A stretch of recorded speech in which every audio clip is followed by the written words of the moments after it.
অনুষ্ঠানটি একেবারে শেষ পর্যায়ে। এটি ক্ষুদ্র অনুষ্ঠান। বিশ্বের দুই দেশের জাতীয় সঙ্গীত বাংলা হওয়াটা বাঙালি হিসেবে আমাদের কাছে একটি গর্বের বিষয়।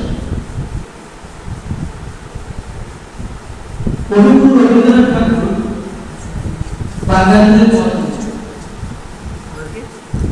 এখন আমরা সকলেই